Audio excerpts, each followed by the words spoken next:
Thomas Jefferson, a slaveholder, founding father, and principal author of America's Declaration of Independence, grappled with the social and moral implications of slavery in his 1785 work, Notes on the State of Virginia.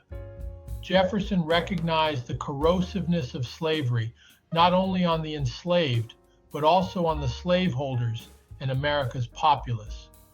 He argued that slavery undermined America's democratic ideals and rule of law, warning of its potential to erode the nation's aspirational identity as a just and lawful society.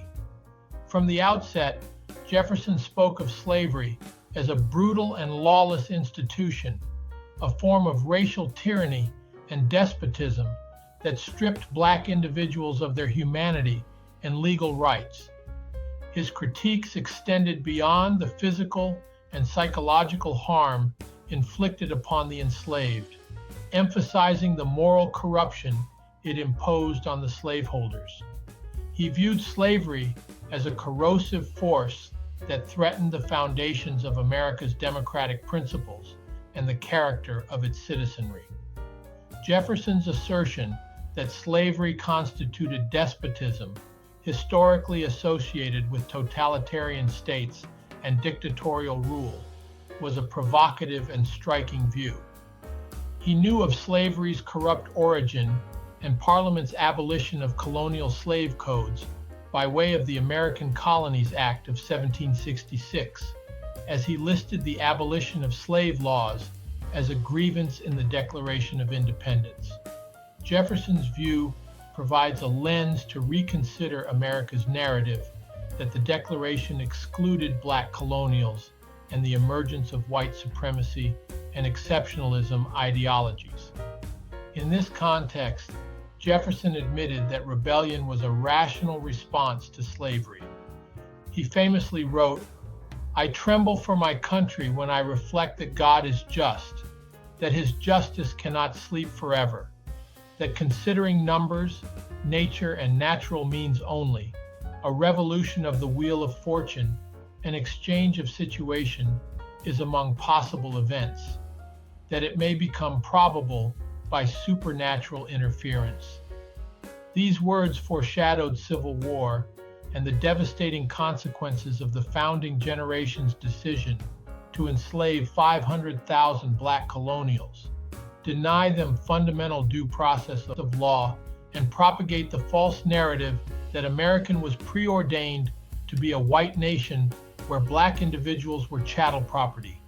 And yet, here in America, that lie has proven to be durable, transforming into the toxic ideology of white supremacy and the gospel of American exceptionalism, twisting our ideals into chains.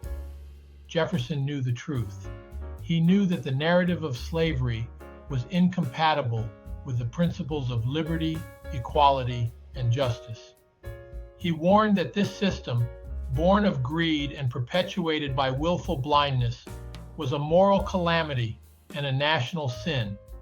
And so I ask you, how can a nation consecrated to liberty claim to be exceptional while denying humanity to so many? How can it declare itself a democracy while building its foundations on despotism? Jefferson's words are not just a relic of the past, they are a challenge to the present. We who inherit this nation must confront the contradictions that were woven into its fabric at its birth. We must wrestle with the truth that the promises of the Declaration were not extended to all, and we must fight to ensure that those promises are fulfilled today. Let us not tremble as Jefferson did, in fear of divine justice. Let us act. Let us confront the legacy of slavery head on, dismantling its remnants in our institutions, our culture, and our hearts.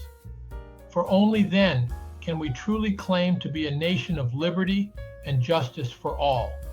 Only then will we honor Jefferson's warnings, heed his wisdom, and redeem the promise of our Declaration of Independence. The time to act is now. Let us rise to the challenge. Please share and visit our website at Wells Center on American Exceptionalism and look for future videos.